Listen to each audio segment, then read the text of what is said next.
왜 미국 주식인가? 왜 미국인가? 그리고 미국과 한국에 대해서 한번 비교를 해보려고 합니다. 그러니까 기존에 지금 우리 증시가 어떤 흐름으로 갈지에 대해서 얘기를 VIP 방에서 하다가 좀 생각이 든 게 있어서 그것에 대해서 얘기를 해볼까 합니다. 일단 사람들이 흔히 주식하는 사람들이 흔히 미국은 저렇게 가는데 우리나라는 왜 못 가냐 이런 이야기들을 많이 해요. 근데 그게 사실 말이 안 되는 거거든요. 일단 첫 번째로 규모의 경제에서부터 말이 안 돼요. 그러니까 우리나라가 뭐 아무리 K-팝, K-드라마, 뭐 K-컬처 이런 식으로 문화적 파급력이 강해진다. 뭐 우리나라의 영향력이 세진다. 뭐 김치가 뭐 외국에서 코로나를 이겨내서 뭐 마늘이 어쩌고저쩌고 뭐 면역력이 좋아지고 뭐 이런 얘기들이 막 아무리 돌아도 그게 우리나라가 미국에 통한다는 의미지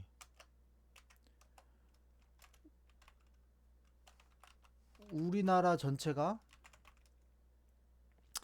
뭐 그러니까 주체는 결국에 미국이잖아요. 우리나라가 미국에 통한다는 거지 우리나라가 미국을 어떻게 할 수 있다 이런 의미가 아니거든요. 결국에 주체는 미국이에요. 우리나라가 중국에 통한다. 한알령이 해제되면 K 드라마의 부활. 그래서 컨텐츠업. 컨텐츠 사업이 우리나라에서 중요한 이유는 우리나라가 주도적으로 뭔가를 할 수는 없어요. 어쨌든 규모적으로 인구수도 있고 그리고 이제 그 나라 전체 규모적으로 해도 우리나라는 미국이나 중국의 이제 수출 위주 그러니까 뭔가 서비스를 제공할 수 있는 입장이지만 그들한테 뭔가를 받아낼 수 있는 그러니까 서비스를 받는 입장이 될 수는 없죠. 상식적으로 생각을 해도 뭐 인구수만 해도 지금 중국의 인구가 거의 한 10몇 억, 20억 가까이 되고 미국도 엄청 많고 나라의 크기도 그렇고 대륙의 크기도 그렇고 이제 우리나라가 제공을 받는다고 생각을 하면은 미국이 뭐 약 10억이라고 칠게요. 치고 중국이 10억, 중국이 한 15억. 근데 우리나라가 5천이에요. 그러면은 25억이 제공이 되고 5천에게 25억이 5천에게 제공이 되면은 과잉 공급이잖아요. 반대로 이제 25억에게 5천이 제공을 하면 부족하죠. 부족하죠. 그러니까 우리는 많이 찍어내서 최대한 우리가 많이 찍어내서 그들에게 많이 제공을 할 수 있는데 우리가 그들에게 제공을 받을 수 있는 건 제한적이란 말이에요. 그렇기 때문에 그냥 기본적으로 생각하는 그 규모의 경제 자체도 너무 차이가 큽니다. 그래서 우리나라가 미국과 비교하는데 미국은 가는데 우리나라는 왜 안 가냐? 이게 사실 말이 안 되는 게 두 번째 이유는 주도주에 관한 거예요. 예를 들어서 뭐 반도체 산업이 우리나라에서 주도주, 대장주는 삼성전자잖아요. 삼성전자와 뭐 두 번째 정도는 SK 하이닉스 이렇게 있어요.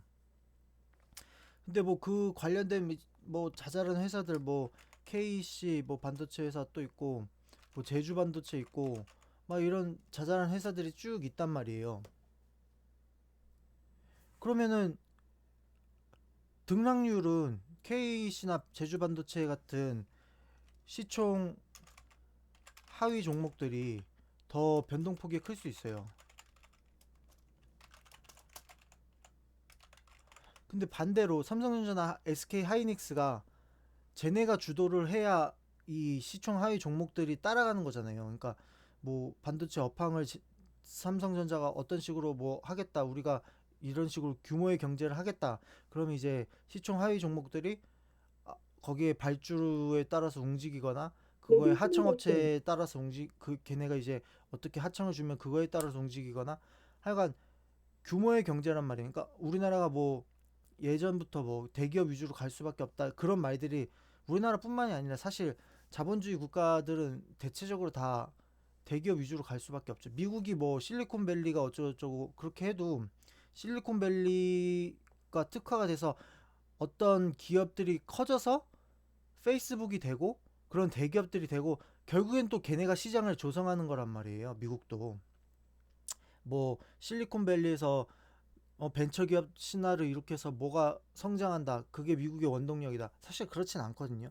그러니까 걔네가 실리콘밸리에서 뭐 예를 들어서 페이스북이 메타가 되기 전, 그러니까 지금은 메타인데 페이스북이 되게 아주 작은 기업일 때도 투자는 결국에 큰 회사들에서 했어요.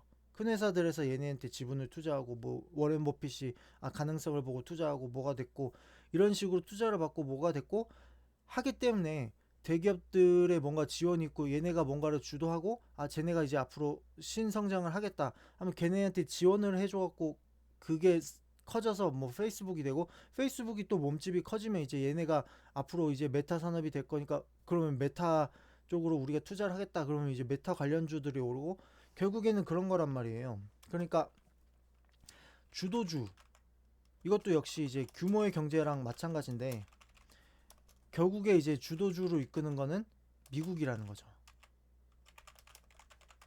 미국이 뭐 친환경 정책을 내겠다. 작년만 해도 원래는 이제 트럼프 이전에 오바마 때는 친환경으로 가다가 트럼프에서 이제 파리 기후 협약을 우리는 나오겠다. 우리는 미국 퍼스트, 미국이 더 강해지겠다. 그래서 이제 다시 친환경에서 빠졌는데 지금 정부는 또 이제 바이든 정부는 또 다시 이제 친환경으로 간단 말이에요. 이게 뭐 공화당이냐 민주당이냐 이런 것도 있겠는데, 그게 이제 뭐 표면적으로 봤을 때는 공화당은 뭐 발전적, 민주당은 복지적, 그래서 뭐 미래의 후손을 생각해서 친환경을 간다. 근데 이런 거는 말이 안 되고, 그냥 이제 그 속으로 보면은, 더 안으로 보면 이제 민주당이 투자하고 있는 쪽, 그런 쪽이 친환경 산업 쪽인 거죠. 뭐 공화당이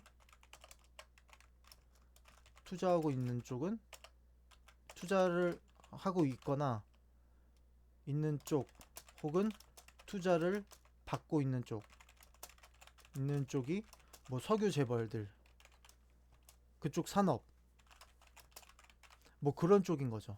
그러니까 이게 결국에 이해관계가 얽힌 건데,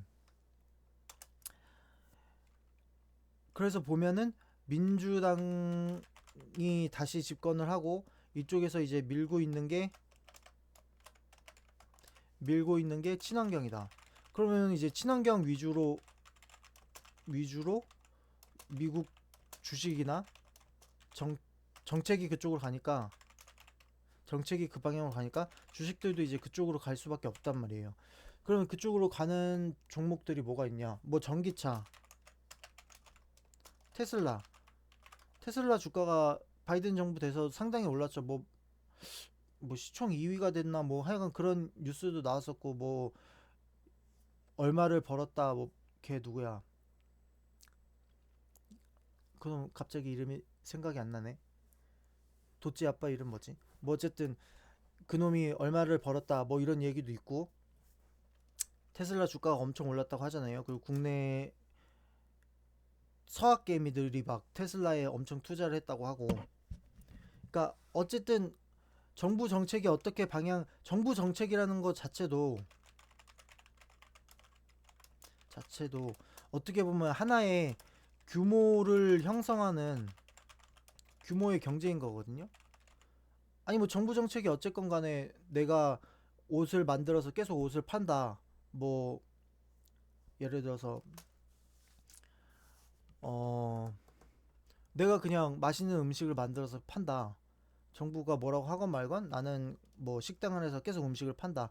그럼 그 규모의 경제에 상관은 없잖아요. 그러니까 주도주의 영향을 받지 않는 거예요. 영향을 받지 않지만 예를 들어서 정부 정책이 뭐 코로나로 몇 시까지 식당 영업 제한을 한다. 이런 식으로 하면 어쨌든 영향을 받게 된단 말이에요. 크든 작든. 그러면 이제 그걸 돌파구로 우리는 이제 이미 맛으로 승부를 받기 때문에 배달 위주로 사업을 하겠다. 뭐 영업시간 9시까지면 9시 이후에는 우리는 배달 위주 사업을 하겠다. 그러면 주도주를 어쨌든 또 피해가고 자기네들이 이제 자기네 길을 갈 수는 있는 거거든요. 근데 어쨌든 정부가 어떤 정책을 내느냐에 따라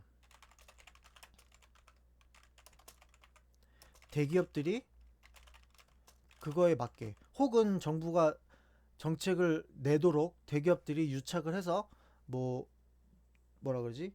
로비를 계속해서 이런 식으로 정책을 내줘서 우리가 발전하고 우리도 이제 세금을 많이 내겠다 이런 식으로 해서 쇼부 이렇게 막 딜을 할 수 있는 거란 말이에요. 그러니까 그런 식으로 어쨌든 주도주를 만들고 규모의 경제를 하고 이런 것들이 다 통틀어서 어떤 하나의 가정에서 오는 거잖아요.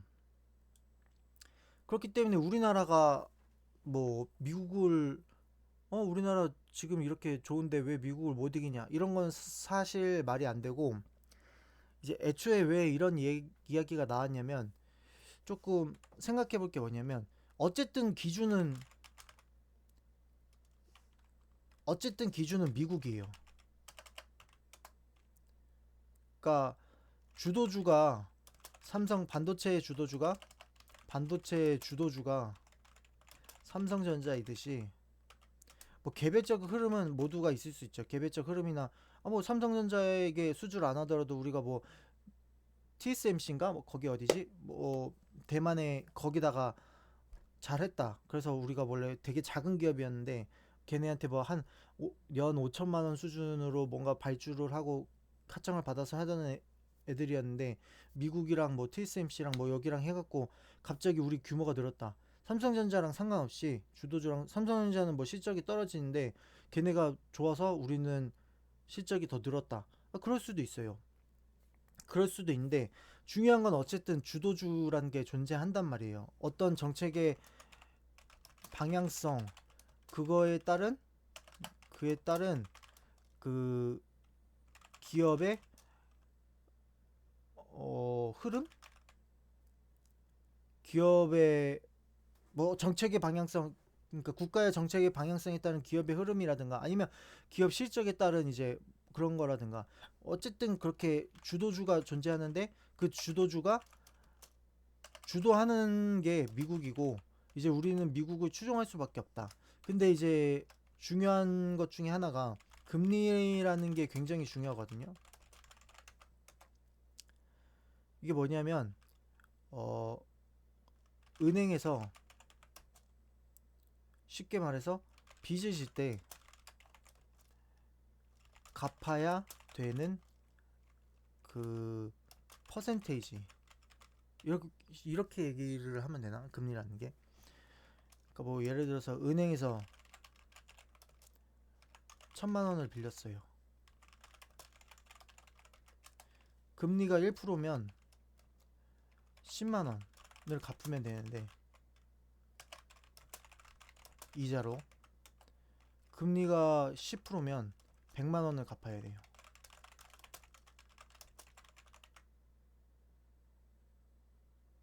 그러니까 대출 받아서 주식한다거나 신용을 쓴다거나 이러면은 손해가 크겠죠. 손해가 커지거나 이익이 준다. 그렇기 때문에 대출을 먼저 갚아버린다. 대출을 먼저 갚아버린다는 이야기는 결국에는 시장의 참여도, 규모가 작아진다. 그럼 그 돈은 어디 가냐? 자, 내가 1천만 원을 대출 받을 때 이자 1% 이자가 10만 원이었고 10% 이자가 100만 원이었잖아요. 그럼 반대로 생각을 해보면 내가 1천만 원을 은행에 대출해 준다. 그러면 그냥 단순히 생각하면 이렇게 받을 수 있겠죠. 1% 10만 원 받을 수 있고 10%에 100만 원을 받을 수 있겠죠. 근데 그게 뭐냐? 은행에 저금을 한다. 이게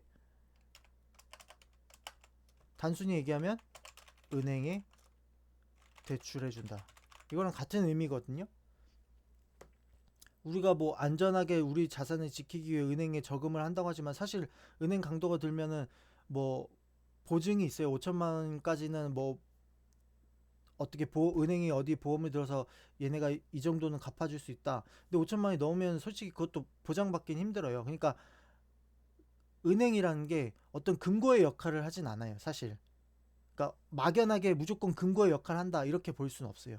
그냥 단지 금고의 역할을 하는 건 하나의 기능적인 요소이고 걔네가 이제 수익을 내고 하는 거는 걔네도 어딘가에 대출을 해주고 그거에 대해서 이자를 받고 이런 식으로 한단 말이에요. 근데 걔네가 자금이 없잖아요. 그럼 걔네도 물론 주식이 있겠죠. 주식이 있어서 뭐 주식을 발행해서 이렇게도 하겠지만 걔네가 주로 할 수 있는 건 뭐냐? 누군가에게 돈을 받아요. 그 받는 게 이제 저금을 받아서 적금, 예금 이런 돈을 갖다가 자기네들이 재투자를 하는 거죠. 누군가에게 대출을 해주고 하는 거죠. 그러니까 뭐 따지고 보면 돈이 없이 돈 장사를 하는 거예요. 은행은 어떻게 보면 은행이 제일 쉽게 말해서 쉽게 돈을 번다고 볼 수 있죠. 근데 뭐가 됐든 이제 금리라는 거는 그래서 굉장히 중요한데 중요한 거의 첫 번째는 미국이라고 했잖아요. 미국이 주도주다. 그리고 두 번째는 금리다. 그러면 여기서 가장 중요한 게 뭐가 되냐면 교집합. 미국의 금리. 이게 가장 중요하거든요. 왜냐하면 국가 간에는 환율이라는 게 존재해요.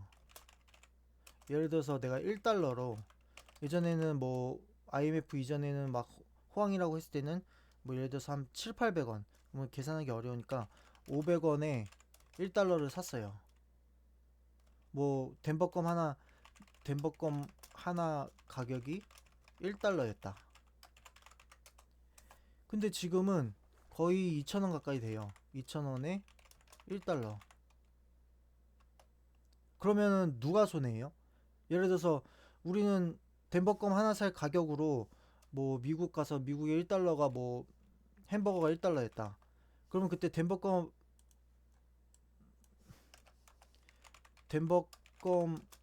1은 맥도날드 1 맥도날드였는데 이제 덴버껌 4 덴버껌이 1 맥도날드다. 그럼 우리는 손해죠. 왜냐하면은 우리가 1 맥도날드를 살려면 이제 다 4 덴버껌을 갖다가 바쳐야 되니까. 반대로 근데 미국은 그러면은 1 맥도날드에 1 덴버껌을 먹던 거를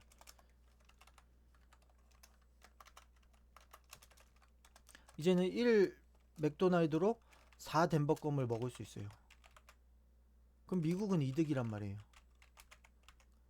이게 어떤 의미에서 이득이냐면 소비자 측면에서 반대로 판매자는 그러니까 우리나라 같은 경우에는 4덴버껌,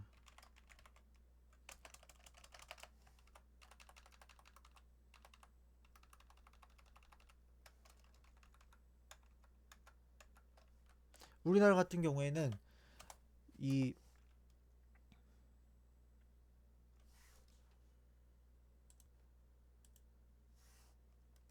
1덴버껌, 덴버껌으로 1 맥도날드를 샀어요.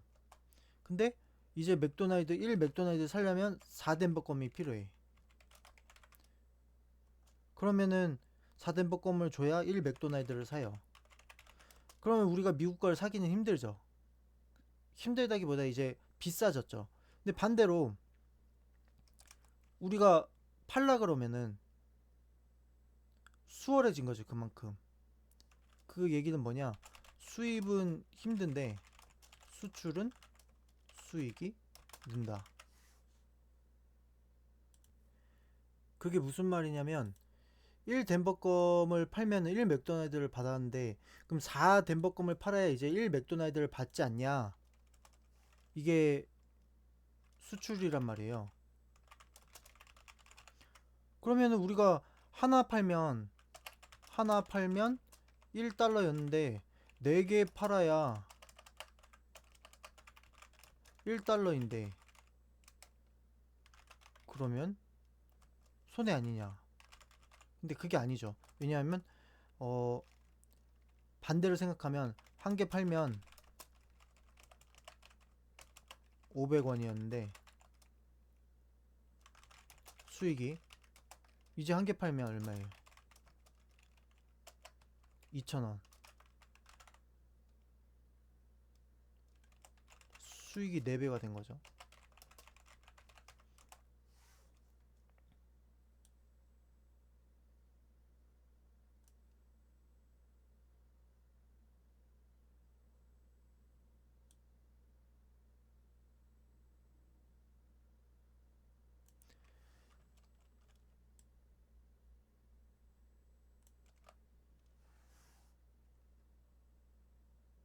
생각을 기준을 우리로 잡으면 안 돼요. 그러니까 예를 들어서 내가 1 덴버껌을 팔아야 1 맥도날드였는데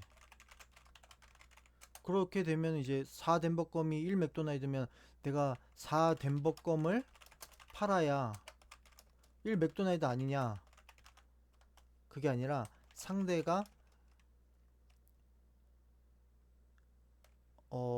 1 맥도날드로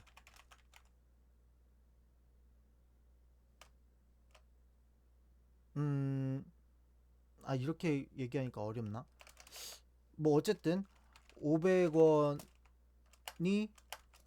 1달러, 2,000원이 1달러. 이럴 때 우리가 1달러짜리 맥도날드를 뭔가를 팔았을 때 어떤 물건을 팔았을 때 예전에 1달러 하던 거를 지금 2,000원이면 이제 잠깐만. 갑자기 헷갈리네. 맞아. 그게 아니야. 조금 헷갈리는 게 이제 500원, 2,000원 이러니까 절대값에 대해서 헷갈리는데 어 예를 들어서 호미로 칠게요. 호미가 500원인데 우리나라가 K홈이라 그래서 인기가 상승. 근데 이제 500원짜리 K홈이를 환율이 500원에 1달러일 때는 1달러로 한 개 팔려요. 근데 지금은 1달러로 4개가 팔린다.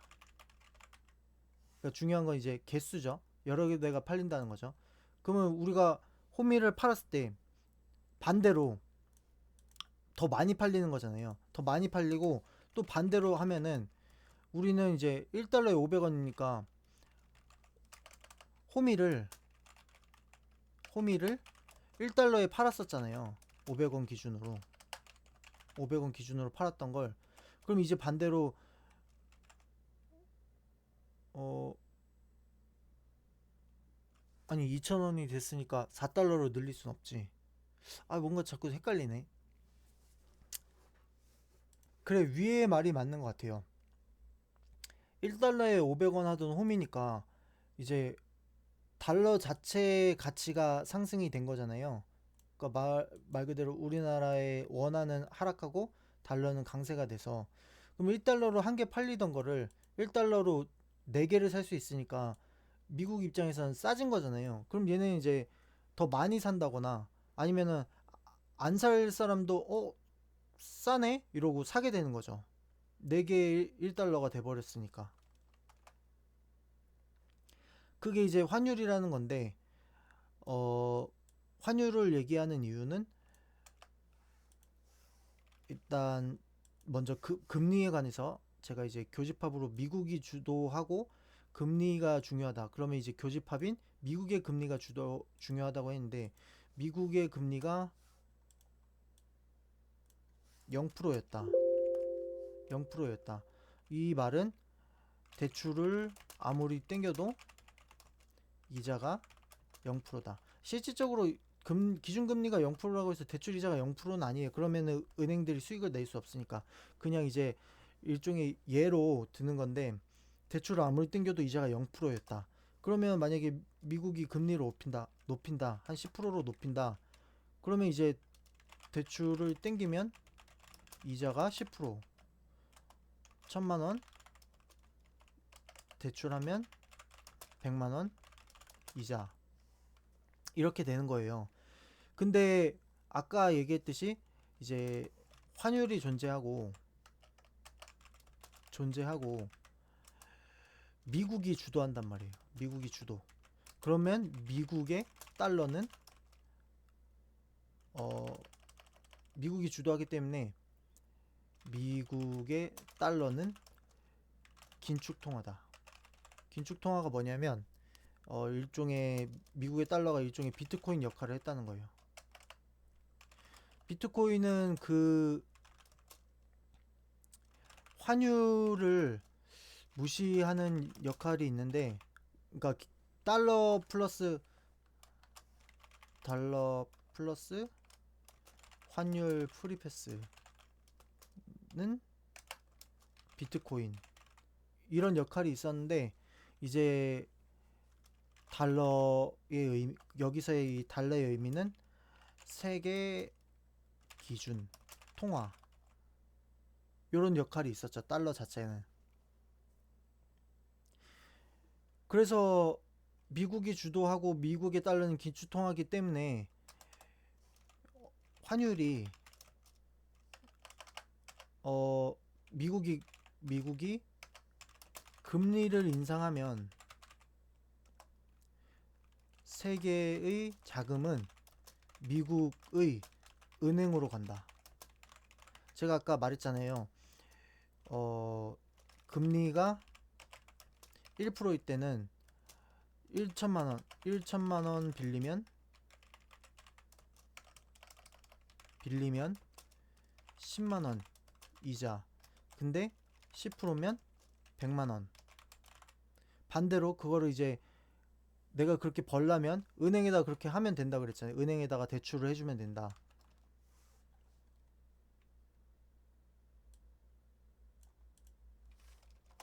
반대로 내가 그렇게 수익을 내려면 은행에 대출해주면 된다. 은행의 대출이 바로 예금, 저금, 적금.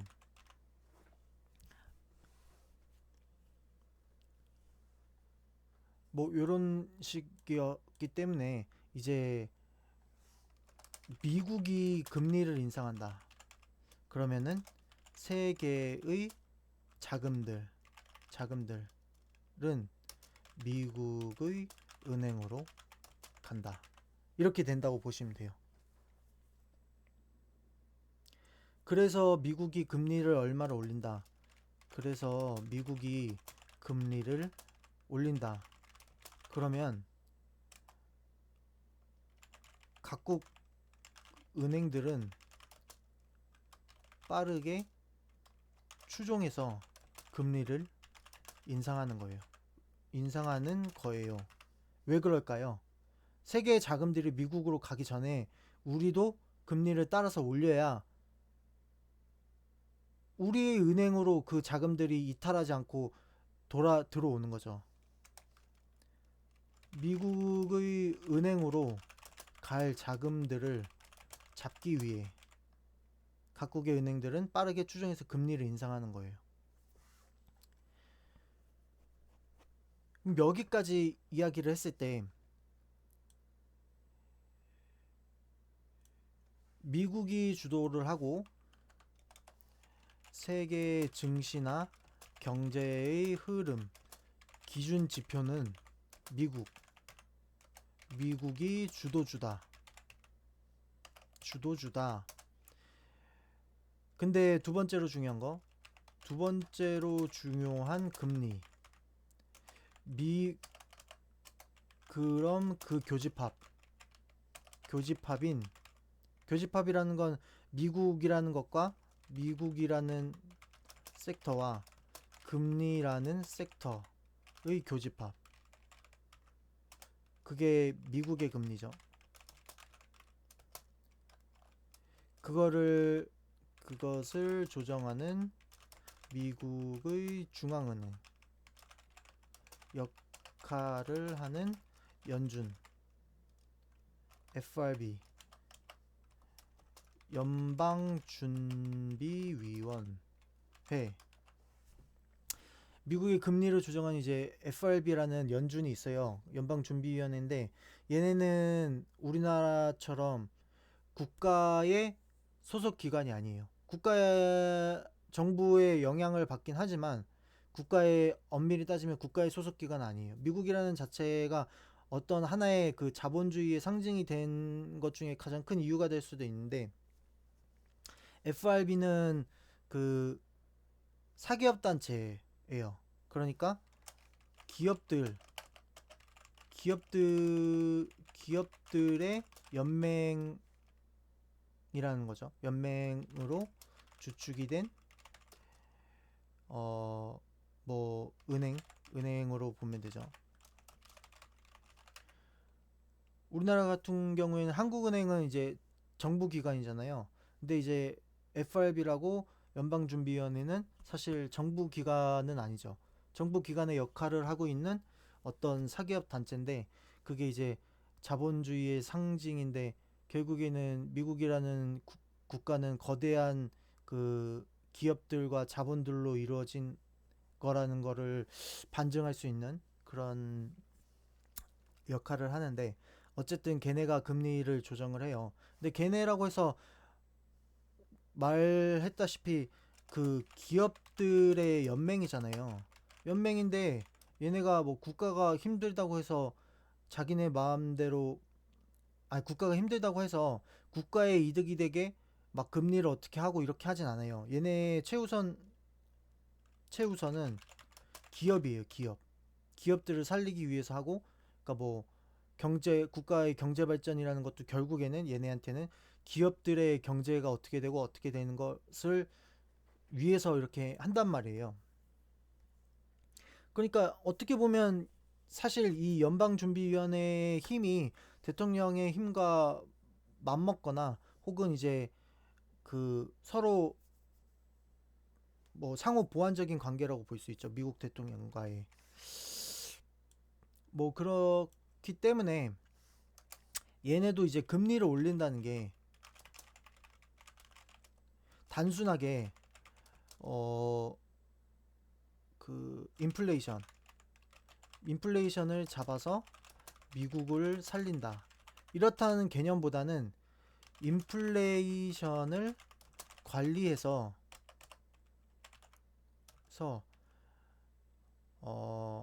인플레이션이라는 게 이제 물가 설명할 게 되게 많네. 물가가 오른다는 건데 예를 들어서 아까 우리가 1 덴버껌 500원 하던 걸 1 덴버껌을 2,000원이 된 거예요. 그러니까 우리나라 안에서 환율이 올랐다고 보면 돼요.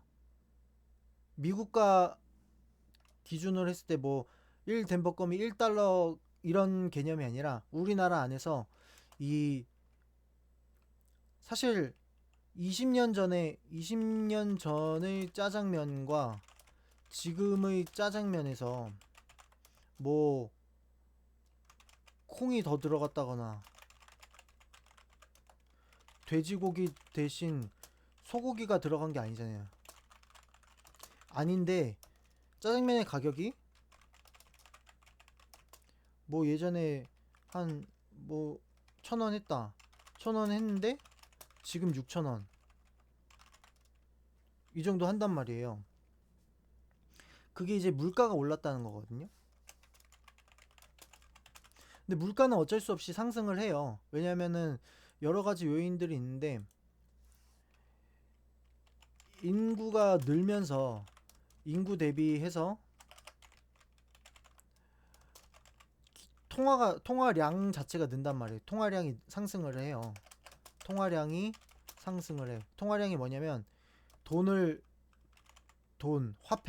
화폐가 는다는 얘긴데, 예를 들어서 이제 우리 한 마을에 우리 마을에 2명만 살아요. 그럼 우리가 뭐 그냥 물물 교환해도 되고 화폐라는 개념이 사실 필요가 없다. 근데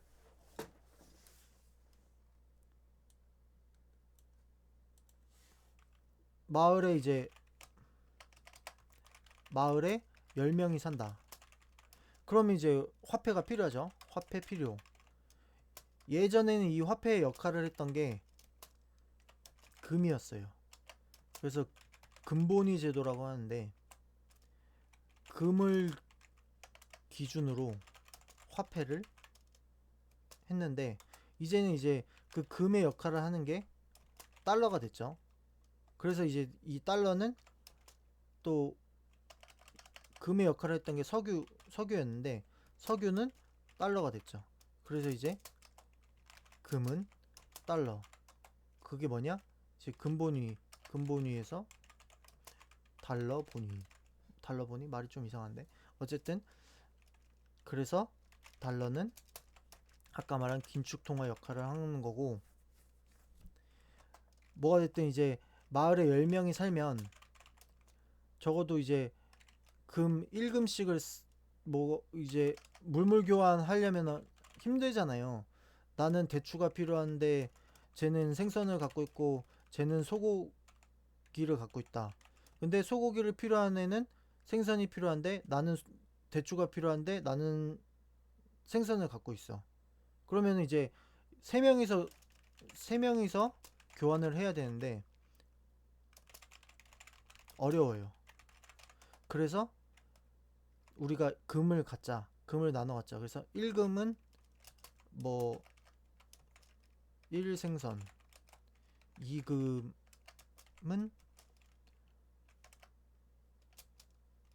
소고기, 3금은 대추, 뭐 이런 식으로 한다. 그래서 이렇게 뭐 거래를 한다. 이런 게 이제 요 금들이 일종의 통화가 되는 거거든요. 그러다 이제 금을 갖고 다니기 힘드니까 그 금을 은행에 맡겨서 채권을 사. 이 채권이 달러의 역할을 하는 거죠. 달러가 됐는데 그 달러로 이제 석유 거래를 해. 그래서 이제 그 산업화 시대가 되면서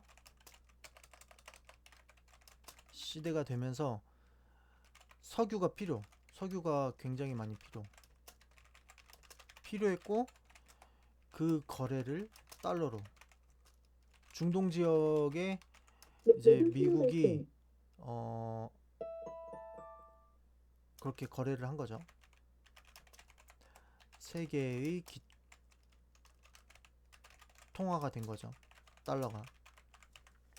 무튼 이렇게 해서 달러가 그렇게 되는데, 이제 각국의 환율처럼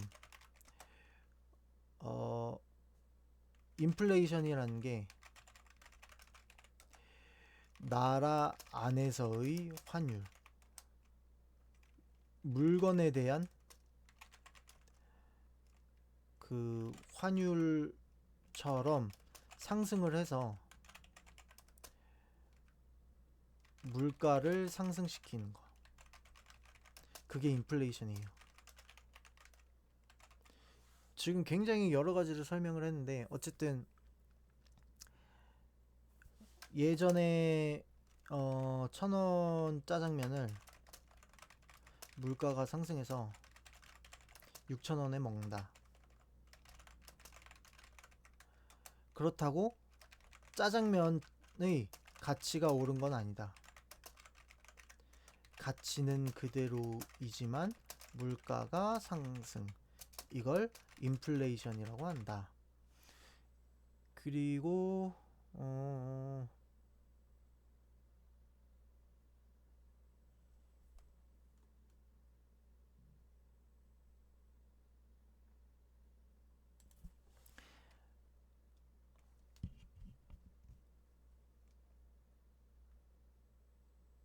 그 인플레이션이 국가의 경제를 망친다기보다 물론 국가의 경제를 망치지만 근데 중요한 건 인플레이션이 발생하면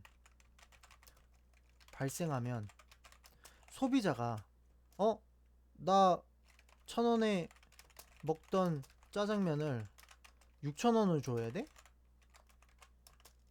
안 사 먹죠. 안 사 먹는다. 그럼 소비가 감소. 그렇게 되면 기업들의 이익이 감소. 그러니까 결국에 뭐냐? 인플레이션이 발생하면 소비가 촉진되지 않는다. 그래서 기업의 이익이 감소. 그것을 막기 위해 FRB 연방준비위원회는 금리를 막기 위해 FRB가 금리를 인상한다.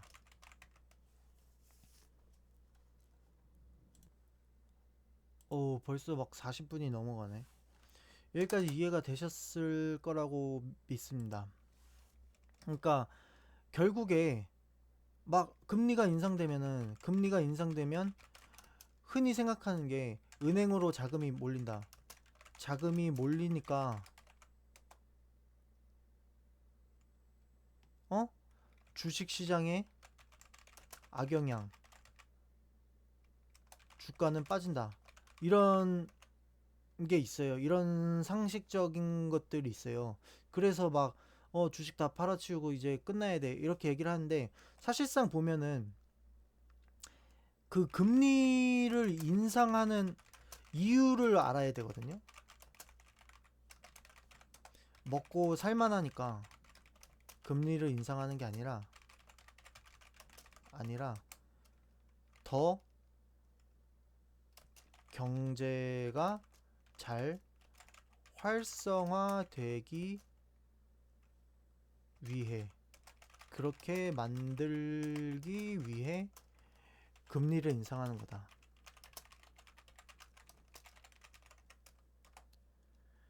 FRB가 하는 사실 어쨌든 걔네가 금리를 인상한다고 조금 이르게 얘기를 해서 뭐 지금 조정을 받고 있어요. 그래서 저도 막 FRB가 좋다 이렇게 말하는 건 아니지만 저도 막 짜증나고 싫지만 어쨌든 걔네가 하는 행동의 이유를 살펴보면 FRB라는 거는 기업들 철저히 기업 위주의 집단이고 정책도 그리고 방향성도 기업 위주다. 그렇기 때문에 가장 좋은 거는 뭐 우리가 미국에서 태어나고 미국에 관한 걸 알고 그러면 미국 주식을 하고 뭐 미국 해외 선물 뭐 하여간 미국에 관련된 무언가를 하는 게 가장 좋지만 이제 그렇지 못한다면 미국이 저런 정책을 쓰고 이제 FRB의 방향성이 저렇고 기업에 어떻게 도움을 주기 위해 어떤 정책을 쓴다 이런 거를 염두하고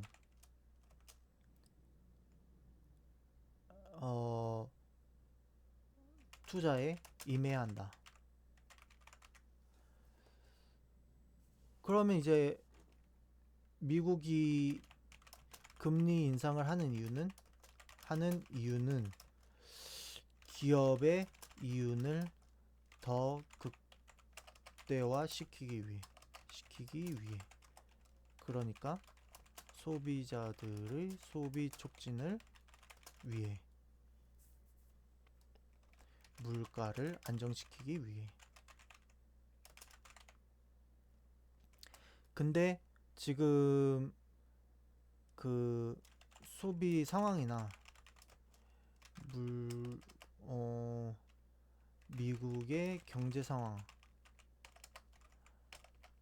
상황에 안 맞게 금리를 인상시키지는 않을 것이다.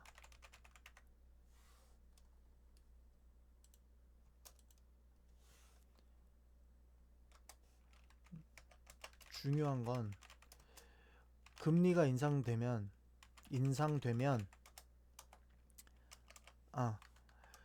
이제 우리나라 주식에서 중요한 건 금리가 인상되면 첫 번째 과정을 말씀드릴게요. 주가가 일단 빠진다. 조정. 국내 유동성 감소. 유동성 감소라는 건 뭐냐면 일단 개인 투자자들의 자금이 주식에서 안전자산인 은행, 채권, 그러니까 즉 저금, 예금, 적금으로 이동. 두 번째, 이러면 이제 국내 주식의 자금이 감소했기 때문에 뭐 주식시장은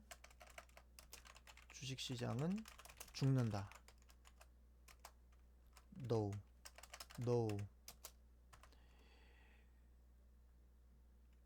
자, 지금 원달러 환율 2,000원이라고 했어요. 2,000원. 정확히 2,000원 아닌데 2,000원 가까이 되고, 아니 2,000원 가까이가 아니구나. 아까 얼마였지?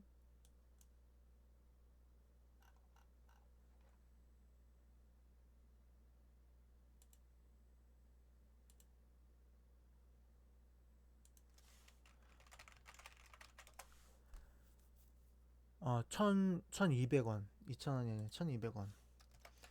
원달러 환율 1,200원.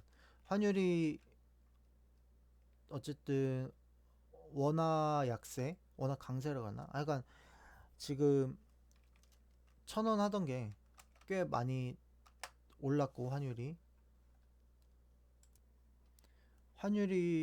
1,200원 가까이로 꽤 올랐고, 아니 1,200원 2,000원이 아니라 1,200원으로 꽤 올랐고,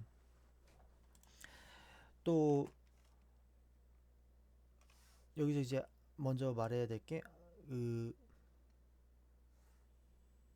요거는 이제 제 VIP 방인데, 연준에서 금리 인상에 대한 완화적 제스처가 나올 듯해요. 그 이유가 뭐냐면 지금 미국의 주식들, 나스닥 기술주 대형주가 폭락 중이에요. 폭락.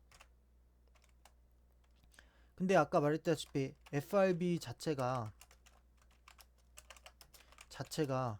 기업들의 연맹이에요. 기업들이 모여서 세운 은행이란 말이에요. 연맹으로 세운 은행. 결국에는 기업들을 위한 건데, 기업들을 위한 집단인데 주가가 빠진다는 건 기업들에게 안 좋거든요.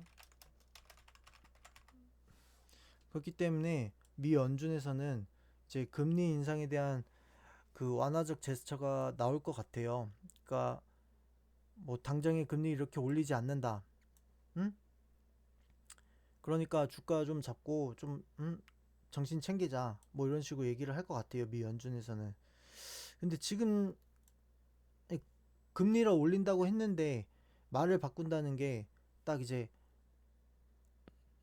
너무 주가가 빠지니까 일단은 그거를 바로 잡아야 되기 때문에 먼저 할 수 있는 거에서는 지금 금리 인상에 대한 문제로 주가가 많이 빠지고 있기 때문에 그것에 대해서 바로 잡기 위해서 뭐 가장 빨리 할 수 있는 거는 금리 인상에 대한 완화적 제스처가 아닐까 싶어서 미 연준에서 이제 금리 인상에 대한 완화적 제스처가 나올 듯 하거든요. 시기적으로.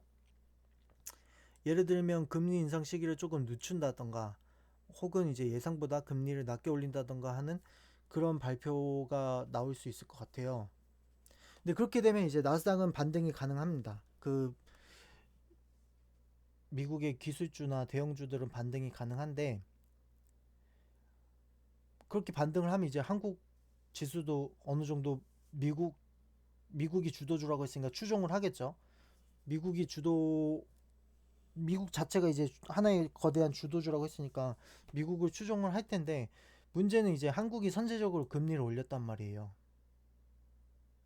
우리는 이미 금리를 올렸고 그러면 아까 말했다시피 금리가 인상되면은 일단 주가가 조정이 되고 유동성이 감소되고 개인 투자자들의 자금이 주식에서 안전자산이 은행 채권 이쪽으로 이동을 한다.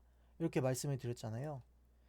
그렇게 말씀을 드렸으니까 이제 한국 주식은 그렇게 될 거란 말이에요. 그러면 이제 어 모든 자금들이 미국으로 흘러가겠네. 우리나라의 주식은 이제 그렇게 개인 투자자들이 다 돈 빼갖고 은행에다 넣고 우리는 안 가겠네. 그래서 한국에는 이제 악재로 반영이 될 수도 있어요. 근데 그게 이제 개인들의 시장 참여가 현저히 줄어들 수 있고 하지만 이제 반대로 외국의 경우엔 미국의 금리가 안 올라요. 미국의 금리가 오르지 않았어. 실질적으로. 그렇게 완화적 제스처를 했으니까 금리를 안 올랐고 근데 한국은 이미 금리가 올랐단 말이에요. 그러면 외국의 자본들이 당연히 한국의 안전자산이 한국의 은행으로 들어올 수가 있죠.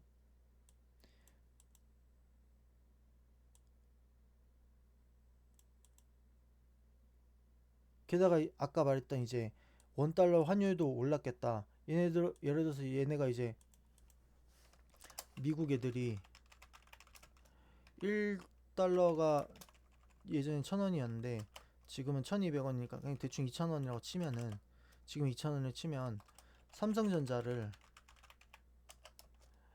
삼성전자가 그냥 만 원이라고 칠게요. 1만 원이면 예전에는 10달러로 살 걸 지금은 5달러로 살 수 있어. 매수 가능. 그러면 미국 애들은 당연히 한국으로 오겠죠. 달 환율이 이렇게 자기네들한테 유리해졌고 그리고 심지어 미국 금리가 아직 인상 전이니까 미국 은행에다가 뭐 1,000만 원 1,000달러 넣으면 저금하면 뭐 그냥 예를 들어서 1년 후에도 1,000달러. 근데 한국에 1,000달러 넣으면 뭐 금리가 대충 한 10% 오른다 치면은 1년 후에 뭐 1,100 이렇게 된다. 그럼 이제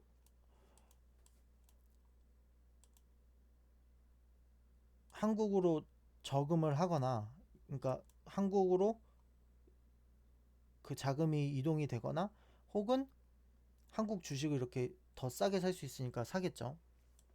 그래서 외국 자본이 들어온다. 근데 이게 어떤 역할을 하냐면 예를 들어서 이제 주식으로 치면은 약간 품절주처럼 움직일 가능성이 있다. 무슨 말이냐면 어쨌든 개인들의 자금이 은행으로 가고 거래가 주니까 유동성이 없어서 주식들이 세력의 그 컨트롤 따라 움직인다. 고로 외인들이 세력의 역할을 하고 그에 따라 풍자주처럼 주식들이 움직일 가능성이 있다.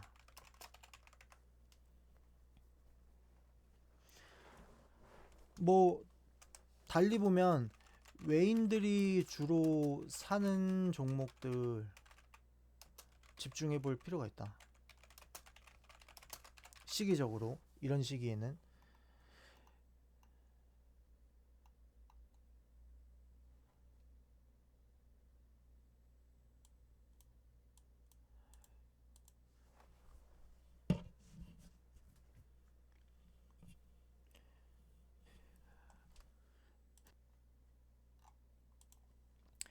근데 이제 제가 앞서 말씀드린 건 어떤 이론적인 측면들이고, 미국 금리를 우리나라는 일단 추종해야 된다. 추종해야 해요. 추종해야 하는데 우리가 선제적으로 금리를 인상했고, 뭐 미국이 아직 금리를 인상하진 않았어요. 어떤 제스처만 취한 상태인데, 그러면은 현재 우리 금리는 올랐고 미국은 안 올랐으니 외국 자본들이 들어와야 맞는 거 아니냐. 근데 이제 여기서 발생하는 게 환율도 마침 환율도 이제 마침 우리에게 유리하니 외국 자본이 더 들어와야 하는 거 아니냐, 시기 아니냐. 근데 여기서 중요한 건 그 환차익. 근데 이 환차익에서 또 발생하는 게 그 수수료 개념. 그래서 격차가 어느 정도 발생해야 이게 자금이 움직일 텐데, 지금 상황은 그 정도의 격차는 아닌 듯 하다.